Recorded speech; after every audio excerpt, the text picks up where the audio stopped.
Hello, and welcome to Fearless Authenticity with Jeanne Sparrow. This is my podcast about finding our success in the gifts of who we truly are. These are conversations with people who know what it looks and feels like, in the hopes that it will be an inspiration for all of us to find ways to use our unique gifts in pursuing our passions, making our dreams come true, and engaging with the world in the way we were created to serve. Now, I do hope it gets deep because that's where we find the best stuff, but don't get it twisted. This is about the fun of life, because if it ain't fun, it ain't worth doing. So let's dare to be brave, be free, be you together. Now, my guest today is a multiple Emmy award-winning television personality, actor, musician, and the co-host of Windy City Weekend, formerly Windy City Live on ABC 7 Chicago, with Val Warner. He is an experienced and award-winning sportscaster as well, who made the cover of Modern Luxury magazine and was named one of Chicago's most eligible bachelors and the best-looking male TV personality. And at the same time, he is one of the kindest, most welcoming, and generous people I have ever had the pleasure of working with for a short amount of time. A warm welcome to the one and only Ryan Chiaverini. Hey, friend. Jeanne, you're going to make me cry and you're not even a minute in yet. Wow, what an introduction. Thank you so much. You're so sweet. You are welcome, because you did that, brother. Like, I remember the first time I came in to fill in for Val on Windy City Live. A, you asked, and B, when I showed up, especially after my show had been canceled and stuff, you could not have been kinder. And it was fun. Right? It was fun to sit down with somebody who knows what they're doing and we could just play TV together. Well, I'll tell you, the next time Val takes a day off on Windy City Weekend, I'm going to call you again and you're going to do it. We're going to do it again because we had a blast. And it's always nice working with a TV pro and someone that knows the business too, because, you know, we've had some actors and actresses fill in, and it's crazy because as talented as they are in their craft, when they come into the hosting world, it's a whole nother thing. It's like us trying to go down a movie set with Robert De Niro and they're like, go, remember the lines. And I always marvel at how people can remember pages and pages of dialogue, but hosting is its own thing too. And you've been doing it for a long time. So it was like, we had instant chemistry. It was so much fun. And, you know, Melissa, my former on-air partner and still friend, Melissa Foreman, and I talk about it all the time. Like, our job as hosts is to make things look easy and to have conversation and stuff. And sometimes we end up getting punished for that because people think that our jobs are easy. What is the most challenging part about the work that you've done, whether it's sports, but in broadcast specifically? What is like the most challenging thing that you think we do? I think honestly, it's being incredibly well-rounded and being as, you know, as educated as you are on, like, so for me, I came from a sports background, right? I was an athlete and I did sports for the first 12 years of my career. Now sort of going back to sports, by the way, we'll get into that. But then when Windy City, I was so excited to do something outside of sports because it was like everywhere I walked, everywhere I went, it was like, who should I draft on my fantasy team? What should I do? And I was like, there's a little more to me than just sports, right?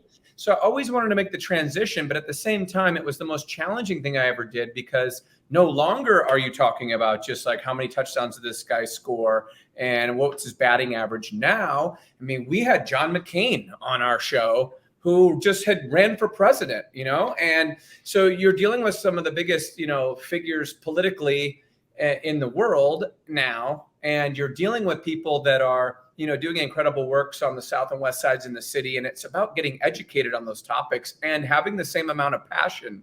Like, I think I'm a naturally curious person. So I was up for the challenge, but I will be the first to tell you, I was not as well versed in the political realm and atmosphere than I was in sports. And so that took time, you know, just like if somebody wants to go into being a sportscaster tomorrow, they're going to be lost, right? Because they're not going to know that the Yankees won however many championships, you know, I mean, in the 90s or the 80s or whatever. And I think it's the same thing. So it's learning the learning curve of getting more well-rounded was probably the most challenging part. Yeah. And it's humbling too. Like, I remember there was a time I had an opportunity on Big Ten Network, and I did a few things because they were covering Big Ten women's sports and things like that. And it was a natural fit, as a Big Ten graduate and stuff. And let me tell you something, what y'all do in sports is something else. and the preparation and the knowledge and the background that you have to have. But why is it that you think so many sportscasters end up in talk show roles? Like, you look at some of the best interviewers of our time, you know, your Bryant Gumbels and your Bob Costas, the guys that we grew up watching. Yep. And a lot of the women who do sportscasting, like Jamel Hill and people like that, they are some of the best interviewers. Why is that? I think it's because of a couple things. One, sports people are a little fanatical, right? So like, we do have to know a lot of attention to detail, right? So I think it gives your brain a lot of exercise to be able to remember a lot of things, right? So it's like the muscle memory thing. And that's like, when I was talking about actors memorizing the dialogue, I used to ask them, they're like, it's amazing. Your brain is like a sponge, right? It will just keep doing it. So I think sports people are naturally they're a little bit more fanatical, and when it comes to memorizing things or just wanting to know. But also, when you do sports, there's so much off the cuff thinking, right? It's a lot of ad-libbing, you know, and things are not scripted to plan. You know, a guy hits a home run, you got to be able to think on your feet. And you mentioned Gumbel and Costas. Costas might be number one for me of all time, and Al Michaels is up there too. But Ryan Gumbel, obviously an amazing career and a great interviewer. I watch him every week on HBO Real Sports, and he's just so well versed. But I really do. I think there's so much free flowing and so much ad libbing, and you're not to script. So that's why I think you have the talents to kind of do other things. Kevin Frazier's had a great career. Yeah. Oh, I love Kevin. I forgot about Kev. He's one of the best humans too. He is. Just good people and supportive. And John Kelly's a good friend of mine that was here in Chicago. I forgot about John. Now he's hosting a game show, but he's been able to do some other things in entertainment. But I do think it's that interaction and the ad-libbing that really helps. You know, it's like weather people too. You know, like David Letterman did weather. It's like, I mean, imagine him doing weather as he got older, right? I mean, but I think it's that being able to think on your feet kind of thing. Melissa and I talk about that a lot, that our shared radio background and what's required in that environment actually served us really well with each other and with TV, because we had that in common. And we talked about chemistry. Like, one of the things that I loved watching when Windy City Live first started is watching you and Val get a relationship. Right? Build a working relationship, because I don't know if a lot of people understand what goes into and what is required when you have an on-air partner. Like, it really is a partnership in every sense of the word, and it does need to be built. And I learned a lot about building chemistry from my relationship with Melissa, especially when you're equal co-hosts. It's one thing when you're a sidekick or a side player and you just kind of come in, that's one kind of relationship. But talk to me about what that was like for you.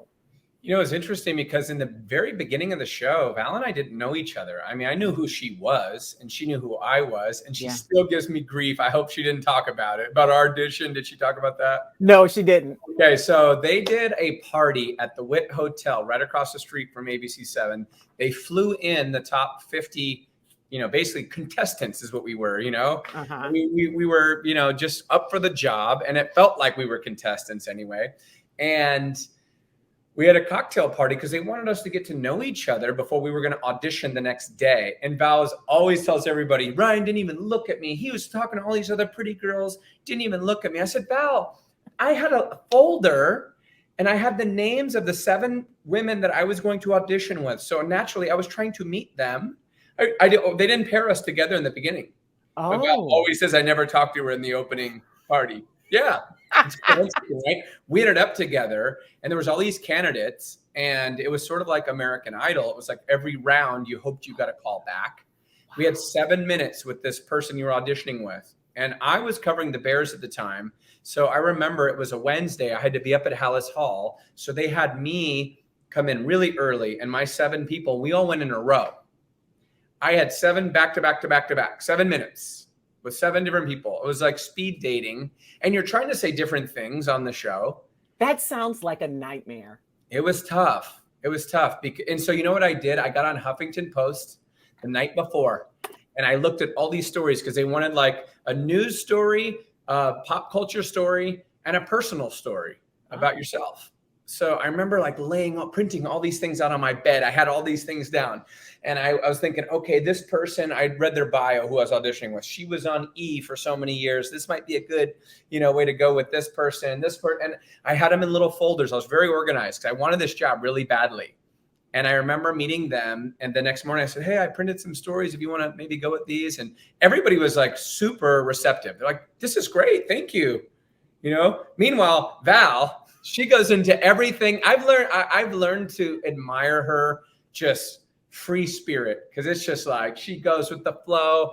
And I used to be way too much like hands-on, and I still am. And she'll tell you that I am, but I try to channel it in the right ways and try not to drive myself nuts. Like we'd have a bad show early on, and I would lose sleep over it. It would drive me crazy.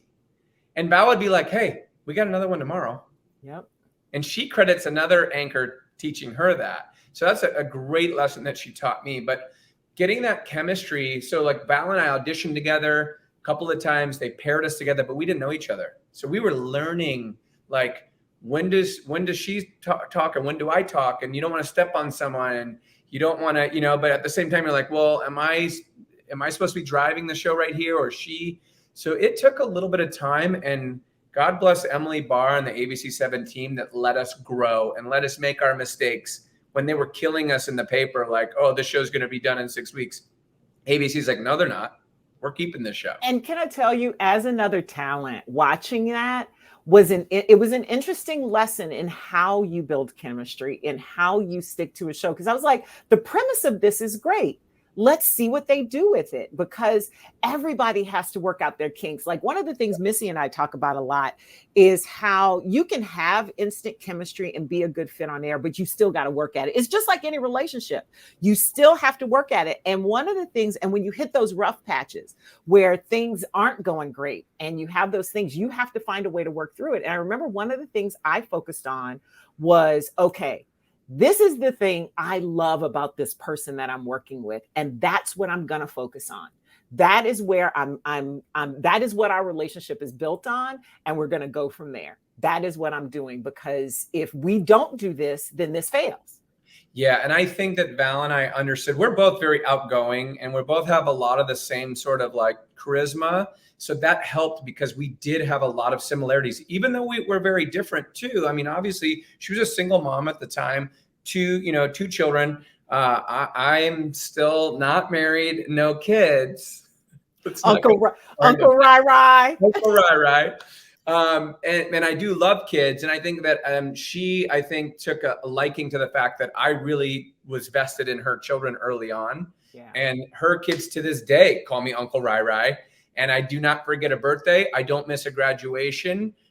Zoe is now at Howard. I will be at her college graduation. I just did Max's graduation. Like, I make sure I show up too, because that's important. I mean, Val asked me to officiate her wedding.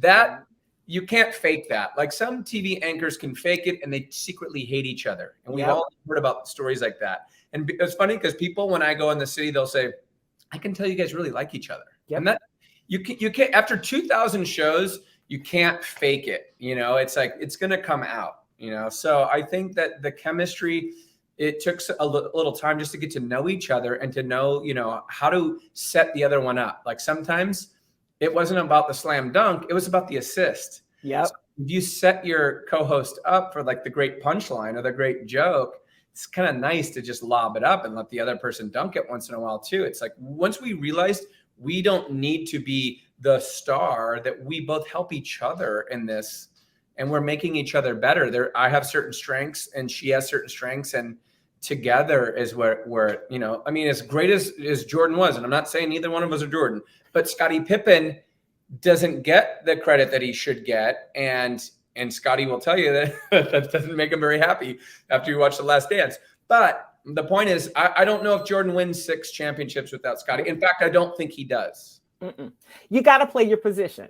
Yep. And the most important part of that is knowing what your position is. And here's the thing, like, it's interesting you talk about the preparation that you did for the show and stuff like that, because that was the experience I had with you when that first, like, that prep meeting that we had where we're going through the stories. And I don't know, did I fill in 2 days? I can't remember what it was, but whatever it was like all the stuff was laid out. And I love how you drove that meeting because I was new to the whole thing. And what I saw, Ryan, was leadership. And a lot of us don't talk about that in our space because we take it for granted that because it's part of our job. But when you're an anchor or the host of a show, whether or not there's another person on it, you are a leader of the show, right? Unless you have ceded that leadership to somebody else. So the question I have for you when it comes to that is, how do you see leadership as it plays out in setting the tone of a show, right? Of how it creates an environment that you bring your guests into, because that's what I saw in that prep meeting. Whether or not that was what you intended, I was like, oh, okay, look at fam, set me up for. I literally, because there was a moment where I was like, okay, I prepped for the show. They sent me, my little book. I read my stuff, okay, and whatever. And then you started talking. I was like, oh, we good. I'm just gonna sit back and whatever. I was like, we're good.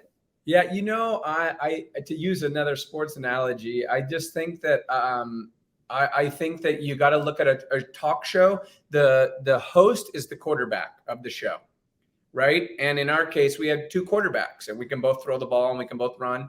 But that quarterback is important, and you want your team to want to block for that quarterback. So, like, Tom Brady has been so successful, not because he's the most physically gifted guy. He's not. He's slow. His arm strength is good. It's okay. He was a 6th round draft pick. He was not, Jay Cutler and all these other quarterbacks were drafted much higher. But people want to block for Tom Brady. Those guys, and I had college teammates that played with Tom in New England. I said, what makes him so special? They're like, we love him. We want to block for him. Like, we will dive and make a block for our quarterback. So I think that when you're hosting a show, I think that if you are not respected by your team, they're not going to go the extra mile for you. If you don't treat them well, like, I think that Brady respects his teammates, Yep. And I think that that's huge, right? It's like, you got to show that you care about this show, and otherwise your team won't care about the show. And there's a way to do that with kindness. You don't have to be this like hard-nosed, yell screamer, because we know there's TV hosts that do that too. And Twitter exposed a few of them. But I think you can do that with kindness. But I think to show your passion and to say, hey, we want to win. And I think there's an obligation too. It's like, when the show went away down to 1 day a week, we lost a lot of employees. People got laid off. People that were working with us for 10 years. And there's an obligation you feel when you host a show, and this. People are counting on you to produce and to perform, because that's how they pay their bills. So it's bigger than you. If you're helping to provide income for people, and that, once you get that under wraps, I lost a lot of sleep over that when people got let go, and there's still people that I'm trying to help, and I reach out to our former producers and I say, hey, are you good? Check in with you. Anything I can do? And a lot of them have gotten other jobs, but I tell them, call me. I will give you a recommendation, like anything we can do. So that's a big part of leadership too, right? It's like realizing this thing's way bigger than you and who you think you are as your ego. It's about your team. And I was a twin. I grew up knowing how to share. Like, you had to learn how to share. Well, you kind of been sharing since before you were you. So. Yeah, you got to share, and you help each other. So I think that's where leadership comes from. But you look at successful people, and Michael Jordan, as we mentioned, he could be pretty hard-nosed, but he was also very respected and beloved too, but you got to know how to coach. And my brother's a professional coach. He coached at UCLA. And he's like, it's interesting, Ryan, because when I talk to players, what motivates one person might not motivate another person. You got to learn your personalities of the people you're working with too. but that's commitment that I think a lot of people, because I think a lot of times people think they can just step into leadership, right? Without preparation, but it is a constant preparation and it is service. At the end Yeah. of the day, you are in service to the people that you lead because they, like you said, they are trusting you to Yep. take, to get to the end zone, that so that they can do what they, because they can only bring it so far. And it's like, unless everybody's kind of working for it. And and that's the biggest thing I learned, because I didn't play team sports, when I was a kid. I did more individual creative activities, even though at my height, everybody kept putting me on teams, but I was so damn goofy. Like, I didn't get my coordination until later, like dance helped with that. So Yeah. I didn't have that experience, but it's, there is a learning part of it. And I feel like, I would imagine, and correct me if I'm wrong, but like from the outside in, your life looks amazing, right? You're like the prom king, you're good looking, senior class president, you have this athletic scholarship. You also have the cachet of being a twin. Like twin, I don't know what it is about twins, but y'all just sparkle. I don't know, and I don't know why. Like it's a twin thing.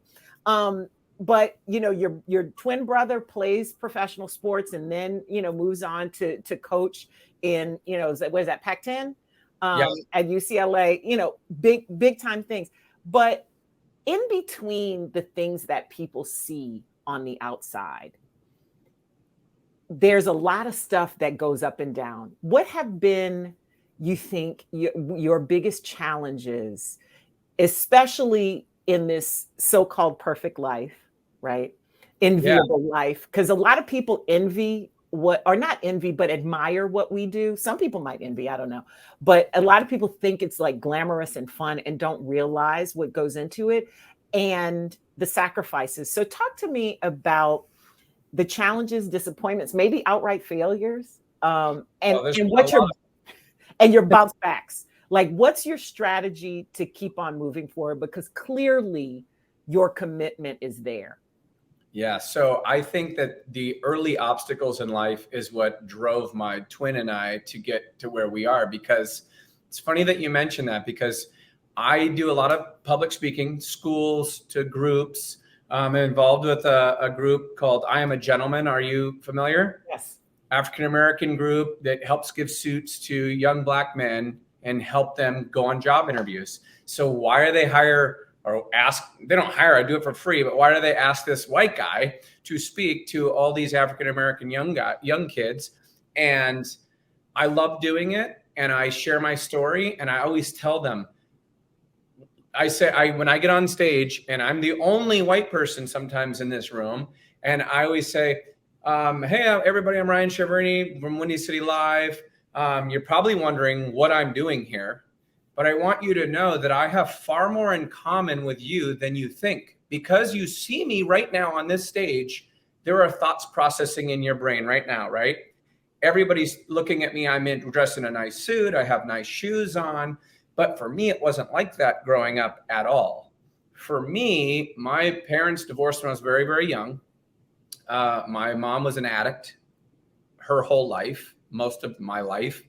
And we dealt with a lot of really difficult situations. We lived on welfare for a while. So once I tell these stories about my background, they're like, oh, wow, yeah. I get it. You see us on TV. We wear nice clothes. We speak, we're educated, right? So we're speaking eloquently. We come across like we have this perfect life, but we all have challenges in life. And for me and my brother, statistically, we're both supposed to be dead or in jail. That's what the stats are. So, my mom really struggled with drugs and alcohol for a long time. She had cirrhosis. She was living in a hospital on a machine for almost a year of her life. Went to live with my dad. We have a lot of financial problems. My brother and I talk about this story. We lived in this apartment complex and we were literally hungry because my mom would be, passed out for days at a time. We wouldn't see her. And we didn't have any money to go to school for lunch money. We would go to the laundromat and we'd pop the bottoms of the dryers off and we'd scrape the change. I don't even know how we learned this. It's like survival skills. and we would scrape it, all the change that we could find, that money would fall out of people's pockets and it would go underneath the dryer. And then we would go down to Taco Bell, and that's how we would eat. And I remember us one time really upset about it. And we were saying, we're never going to live like this. Like, our kids will never live like this. And it was really the drive. You know, I talked to people that struggled, and they have kids in sports, and they tell me, one of them is very famous. I won't say his name, but he's like, Ryan, he's like, my son is too spoiled. He grew up with money. He's not like me and you. Like me and you, that we didn't have any choice. You know, you hear about these pro athletes or rappers or musicians that struggled. Steve Harvey sleeping in his car. There was no plan B. So I think for me and my twin, sports really was a catalyst, but we didn't even have money to play some years. We had coaches sponsor us so we can play. Wow. Which is why I'm now trying to start an organization where I'm going to raise money to have kids in Chicago be able to play sports. Because whether it's sports or any kind of extracurricular, it's so important to have something so that you can get away from that environment for a little while, have something to focus on, and channel that. I never played professionally. My brother was blessed enough to, but it doesn't matter, because what you learn in those team sports or any kind of extracurricular, discipline, right? Camaraderie, teamwork, disappointment when you lose. So I think for me, and I was not quick to share my backstory on TV because it just wasn't, I don't know, it wasn't appropriate. I don't want to go on TV right away and be like, hey, guess what? I'm not rich. But it is funny because just like the stereotypes, and we've learned a lot about race over these past few years, right? And young Black men, and when they're in a store and people think they're going to steal, like I have friends that tell me this, and I'm like, you know what? I've never dealt with that, I'm learning, right? I'm learning something by that.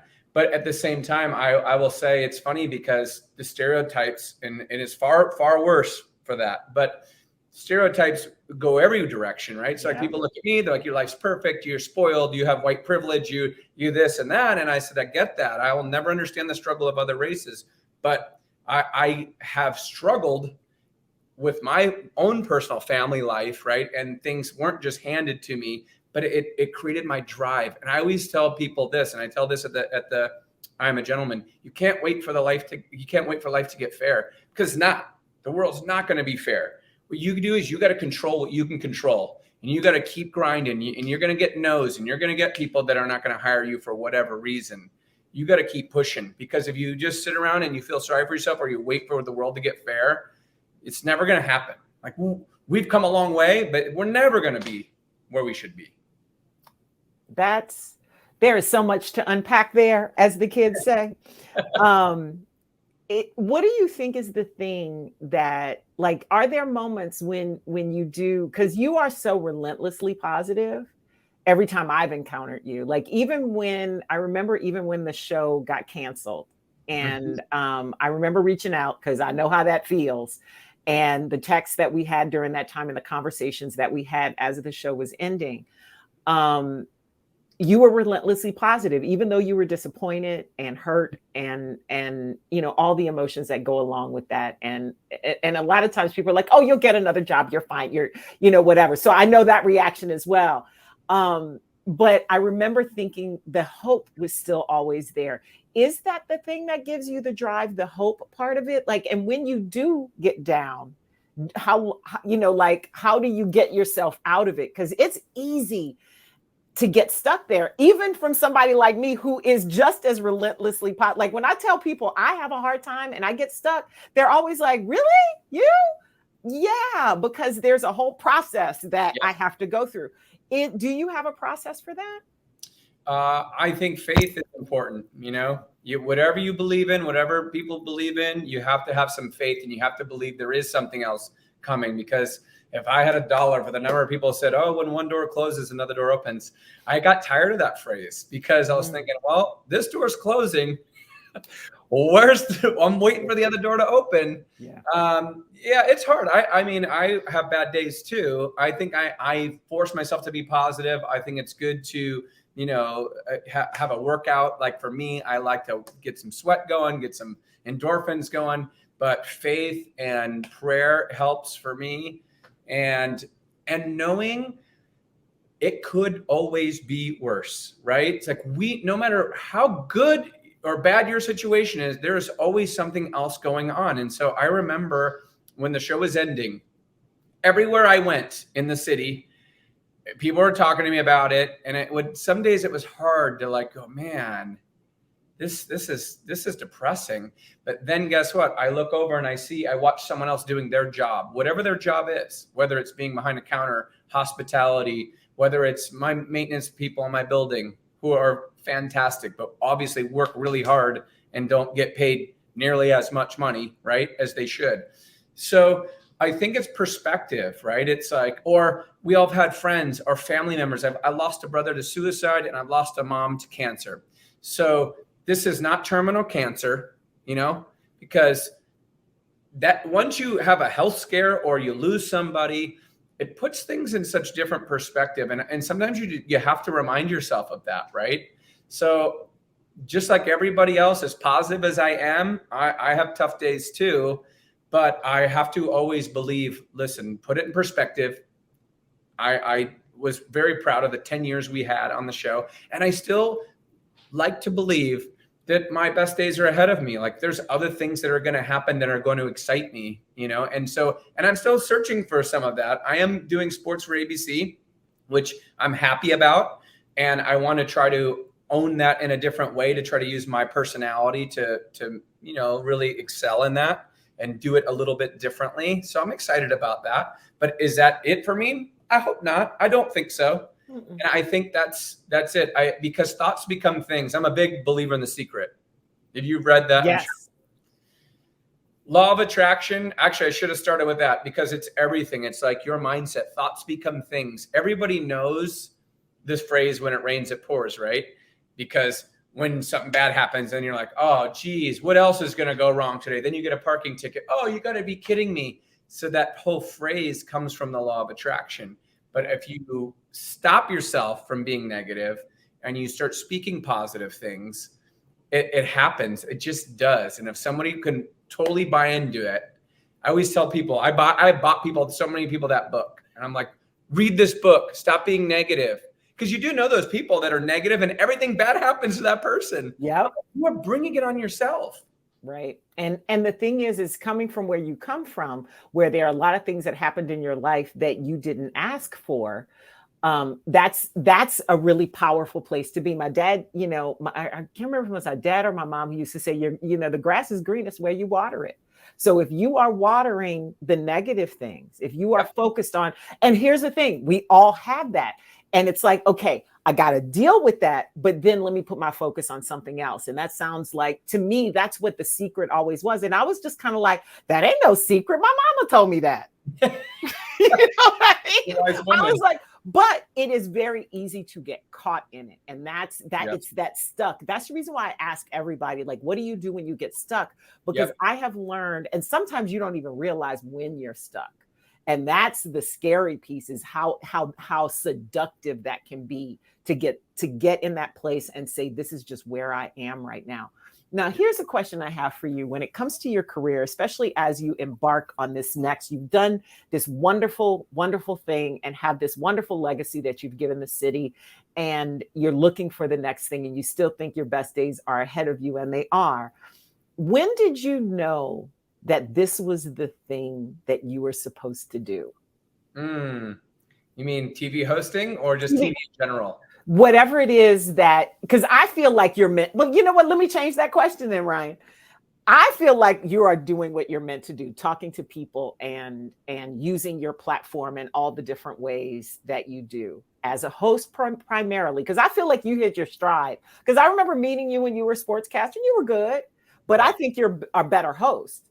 Yeah. And especially as you've grown into it as well. I mean, you were younger then, and we all were learning our stuff. I'm sure that I was a decent reporter, but I'm a better host because of having done that. Right. So do you think you are doing what you are meant to be doing? And if so, when did you know that? I definitely think I'm doing what I'm meant to do. And, I have one regret, and that is that I didn't put as much time, effort, and energy into being an actor. That's my only regret I have, because I really like the acting thing too. And I've gotten to dabble. I did a Lifetime movie in the last year. I got to do Shameless and General Hospital. At least I'm still getting to live sort of, my dream in that, because that's really like a passion project, sort of like music is for me. It's like I love that I can still do it. But for sure, just TV in general. I was a little kid, 1988. I remember watching the World Series with my dad, and Vin Scully, who just passed away, one of the greatest announcers of all time. I grew up listening to him because I grew up in Southern Cal, even though my grandparents were here. And my dad would mute the TV and he would tell me to call the game. He's like, right, this is the job. It was my dad really that inspired me to do this. I did not know that.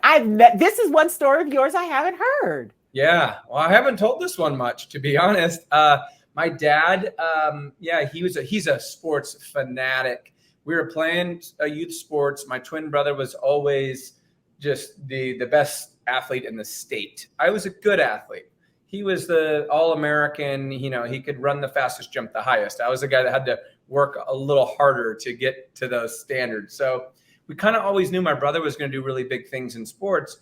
My dad would mute the TV and he's like, right, this is the best job, right? If you can't play pro, you should do this. And you're like, listen to this guy. This is Vin Scully. He's the best. And there was the big Kirk Gibson home run that year for the Dodgers, and they won the World Series. And a couple of years later, my dad took me to this All-Star game in San Diego. And for $5, you could call a famous moment in sports, and they would give you the VHS tape. And I wish I had that tape still, but I did it, and it kind of broadcast to just the people that are kind of in the area. And people were sort of like paying attention to this like kid. I'm like just a kid. And it was just sort of a natural knack. And from that day on, my dad was like, Ryan, this is what you need to do. You need to do this. And I really grew a love for it. So then my whole high school career, junior high, I would be if I'm sitting on the bench, I had the bat, I'm calling the game in front of the guys, trying to make them laugh. That really, I was just trying to say goofy stuff to make them laugh, because I was a little bit of thought I was a comedian too. And so then in college, I was a walk-on in college. I wasn't a star player. I ended up getting a full ride scholarship, but I remember being on the sideline a lot in practice. And we would do what's called Thursday conversation, because it was a Thursday walkthrough. And we would take our two helmets, me and a couple other guys, and we'd put them together like it was Monday Night Football, how the helmets used to smash. Yeah. And we would open the broadcast and it'd be like, hey, welcome to Thursday Conversation. I'm Ryan Chiaverini. And we would get the dumb broadcast voice going, and we'd interview fake guys. This in college, we were doing this. I love it. Everybody's like, Chev, you this is your future. So I majored in broadcasting, and I knew right when I went to school, that's what I was going to do. Did the college radio thing, did a little bit of acting on the side, but I just really had I knew that I could do it. I knew I could get a job doing it. And that's not to sound arrogant. I just knew that this is what I could do. Whereas acting, I felt like, oh man, I'm going to be a waiter my whole life. I'm like, and they didn't even have Uber then. And I was a waiter. Otherwise I would have drove Uber. I was a waiter, and I grew to hate it. So I was like, there's no way I'm going to go be an actor, because I don't want to be a waiter forever. People are so rude. Yeah. People are rude in that, at restaurants. So I've become a great tipper after waiting tables. And no matter how bad the food is messed up, like lead with kindness. Yeah. It's like, you don't know what this person is dealing with, And we all have those humbling experiences that make us go, I don't know what you're going through, but I'm going to give you some grace today because somebody did it for me. Right? Yeah. We always remember that one time when we were having the absolute worst day of our lives. Yeah. And one person was just nice enough, and sometimes it made me cry, because I can recall those moments bit by bit, piece by piece. Let's talk about the acting and the music, though, because one of the things I love about you, Ryan, is that you are very open with your passion for things, and you're like, I'm gonna keep trying it, and you do it in public, and you have gotten good. Because I remember when you first started, not with the acting part, because the acting that I've seen, you were good. But I remember the first few music things, I was like, Ryan been playing in his basement. You're like, He ain't been playing with people. But God bless you for getting up and doing it. Yeah, and it's like having a TV fun. show. You can only get experience one show at a time. Right. So you get up there and do it. It's like a comic, right? You're gonna bomb a couple times, and yeah, I had a couple rough shows in the beginning, but I have put a lot of time into it, and it's really just a passion of mine. My dad has made his living as a musician for 50 years, which is not an easy thing to do. Right. You know, it's like an actor, right? It's like there's very few superstars. There's most people that are working hard to not get rich, but do it because they love to do it. And he's incredibly talented. He's actually got a song on the Pulp Fiction movie soundtrack because Quentin Tarantino loved his band in the 60s. They were called the Lively Ones, and they opened for Sonny and Cher and the Beach Boys. Get out. Yeah. I didn't know this. 30 years go by. The band's long gone. My dad's singing like he's a lounge singer, basically, at this point in his career. And Tarantino puts the movie right at the end of Pulp Fiction. So he got a platinum album like 30 years later. Never got the money he should have got, but it was kind of really cool, you know? And so he's like the true talent musician in the family, but it's something I've always loved. I remember watching him like play music when I was a little kid, just like looking up at him with my headphones on, like, wow, you know, it's amazing. So that was cool. But my parents, as I mentioned, were divorced. So, you know, my dad, I have 5 brothers from a lot of different wives that my dad had. Yeah, now that I remember about your dad. Yeah, he's a musician. So, you know, when we were going through some of the struggles that I went through as a kid, you know, my dad was, I don't want to say having other families, but he got remarried and he had children. And so my dad was always in my life and he was always coaching us, but it was sometimes only on the weekend. So that's why when my mom was going through her struggles, until we eventually went to go live with my dad when my mom almost passed away when I was young. You know, things were tumultuous and tough. But again, I think all of those obstacles teach you to keep getting up and keep driving. And, you know, my twin and I, people in the neighborhood all the time talk about the Chiaverini brothers. So like, there's just no way that you guys are doing what you did. Cause I remember you guys as kids. I remember what you went through. And I tell kids today, you got to use that and channel it. Yeah. If you channel it in the right way, all these struggles are going to help somebody else when you make it, and you can tell the next kid. And it also helps you have some fun. Cause when I see you on stage and I see your social media, when you're, you know, playing and doing stuff, I'm like, look at Ryan having a good time. And that's really all it's about at the end of the day. It is. And I've been able to record some original stuff, and we've gotten to raise some money for charities. So, I mean, it's a passion project for me, and to do a little bit of good with it has been fun too. So I have a couple of questions that I always ask people to wind down the interview, to kind of wrap it up. What is your proudest achievement, and what do you still dream of doing? Proudest achievement. You know, it's funny that when I just said that out loud, my proudest achievement, aside from landing Windy City, because there were so many candidates. I keep calling them contestants. It's like American Idol. You were on a game show, honey. Yeah. Right. Honestly, it was walking on to Colorado as a football player, as a walk-on, and earning a scholarship by my senior year, because I remember people saying, oh, you know, your brother is super talented in football. And he is. He played 5 years in the NFL. I mean, he's very talented. And him and I were always each other's biggest fan in that regard. People go, oh, was it hard that your brother played in the NFL? No. I was like always rooting him on. He's always rooting me on for the broadcast thing. Like, we're each other's best friend and biggest fan. We fist fought 4 times a week. Had nothing to do with that. But it was finally getting a full athletic scholarship, because I had so many coaches, not so many coaches, I guess so many people that just said, you're not talented enough to play at that level.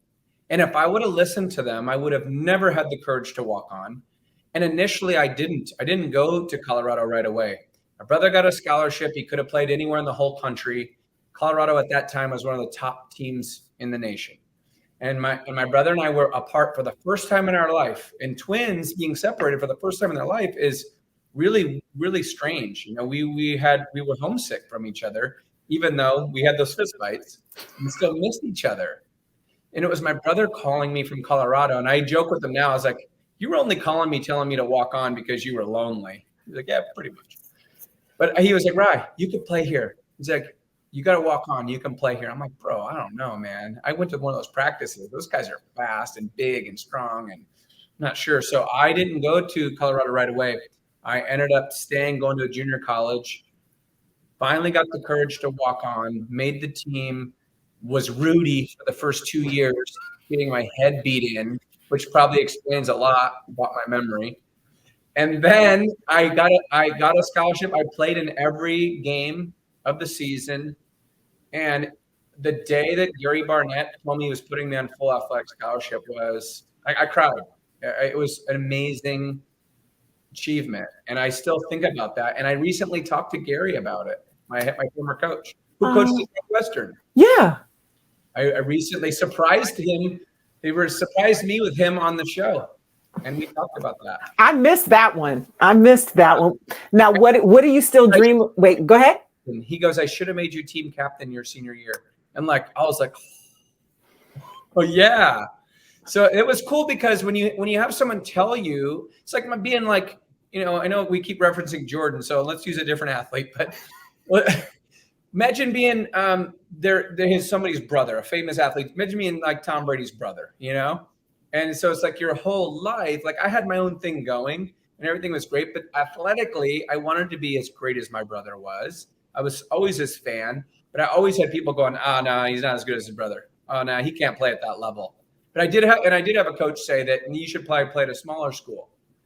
So just to go there and get that was amazing. What do I still want to do? Yeah. I think I would love to host another show.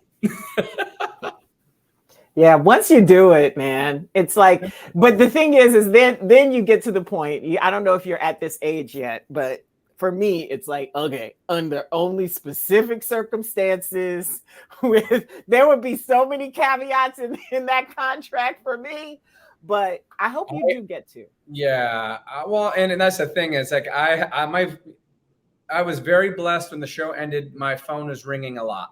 Good. And there were other shows that wanted to bring me on as a host, but you're right. I wanted to make sure, and it has to be the right thing. I've been at ABC 16 years now. And this has been really, I thought I was going to be year 2. Thought I was going to do one contract and I thought I'd leave.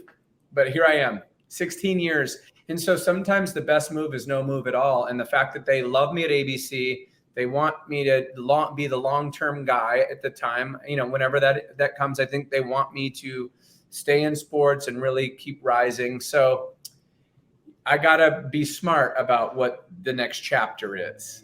And I'm not going to just take a show to take a show. I like what you said. Sometimes your best move is no move, because sometimes we think like we have fooled ourselves into thinking we always have to be in motion. And sometimes the best thing is to just sit and go. And this is part of, what you talk about with The Secret.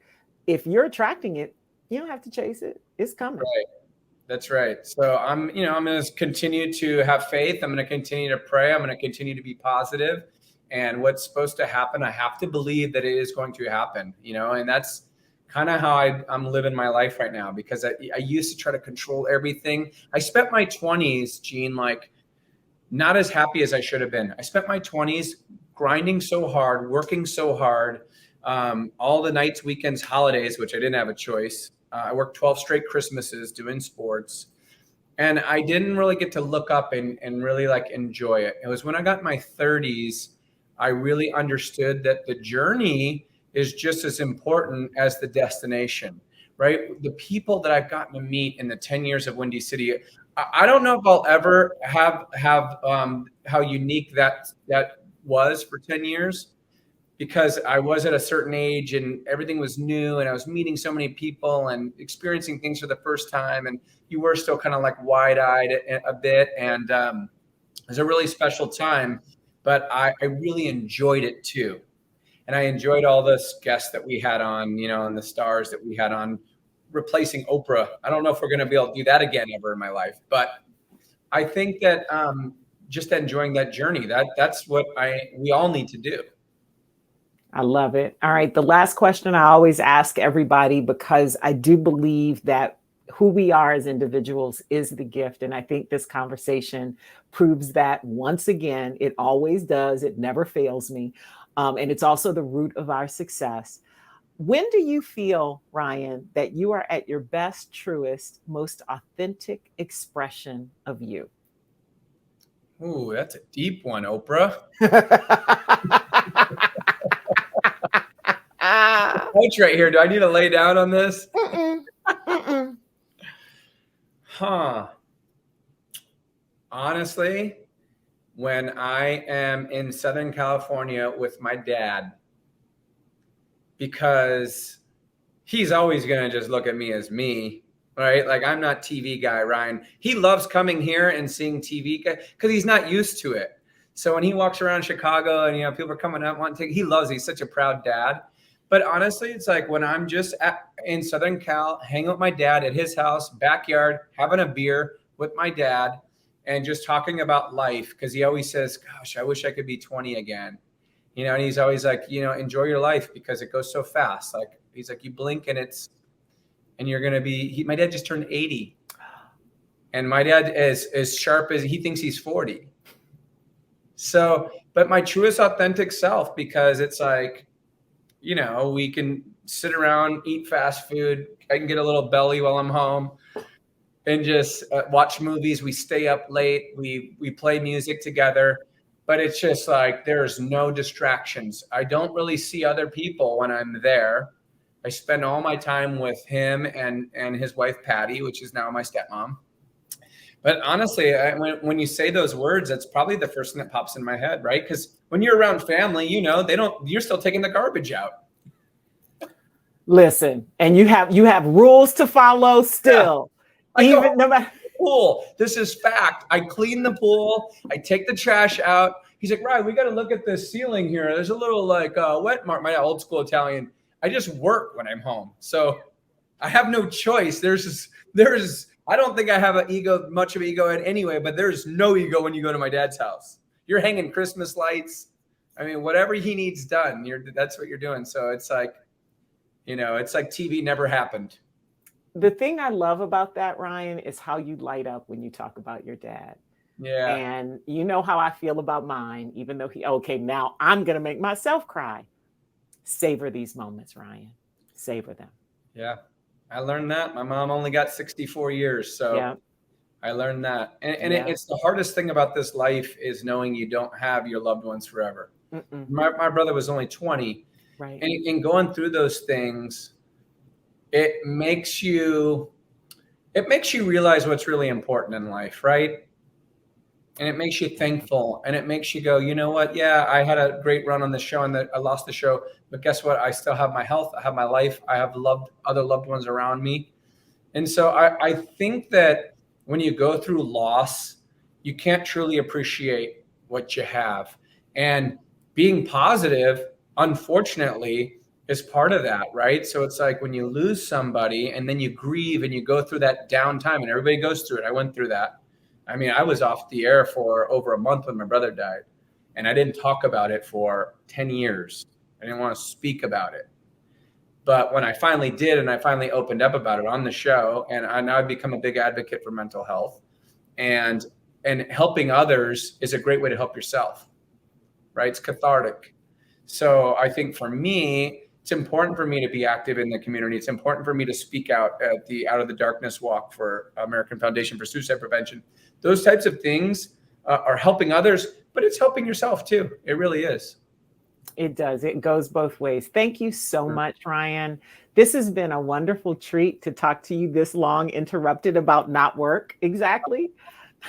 I honestly enjoyed it. And I felt like it was a therapy session a little bit. Here. Jeanne, I'm going to get you back on Windy City Weekend. You got to do this. We got to have fun again on the show. All right. I would absolutely love it, Ryan. Thank you so much for sharing and being open and being you. You are a gift. Thank you so much. I so enjoy working with Ryan, and now I enjoy it even more talking with him and knowing where his work ethic comes from and how he thinks about what he does. So here are a few takeaways for me today that were really important. First up, showing up is important. Knowing your role and showing up to do that. And also showing that you care. I think a lot of times when we talk about work, we think that our emotions don't have any place in it.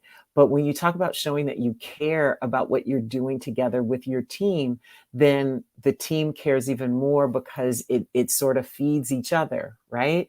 And that's leadership. And sometimes we think that our emotions don't have any place in that, but we follow leaders who are the most passionate. And then realizing that what you're doing is far bigger than who you are or who you think you are. And how being a twin taught him, that importance of sharing and helping each other and realizing your place. And then his brother's advice, being a coach and understanding what motivates each person that you work with. And I think that that's true. We learn about it as performers that you have to give the people what they want. James Brown said it, but it's true of every single person that we interact with or that we are in a leadership position with, or that we're just trying to create something together. And then being wise enough to know what you can control and what you can't, and just focusing on only trying to control what you can and letting the rest of it go, because you're going to get no's for reasons that are completely beyond your understanding or control. And if you sit around and feel sorry for yourself and wait for it to get fair because you feel like it's not fair that you got the no, it's never going to happen. The world's not going to be fair. Life isn't going to be fair, but you can still do something even with knowing that. And then two sayings he said that really hit me hard. Sometimes your best move is no move. We always want to do things and make things happen. And sometimes you just got to sit back in the cut and just sit there with it. And then thoughts become things. And especially when you think about, positivity or negativity and how you make things come into being in your life, what you think does show up in your world. And if you channel that vibe the right way, your struggles are going to help you and help you help somebody else. I love it all, Ryan. Thank you so much for sharing and being my guest today. It was an absolute pleasure. More thank yous going out to you, our listeners and viewers. We appreciate your support. Couldn't do this without you. And also a huge vote of gratitude to my Fearless Authenticity production team for making this podcast happen. Please like, rate, review, subscribe, and share this episode or any episode you check out wherever you get your podcast, including YouTube.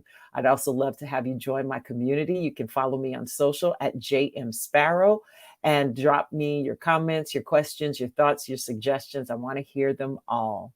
This has been Fearless Authenticity with Jeanne Sparrow. We'll see you again soon.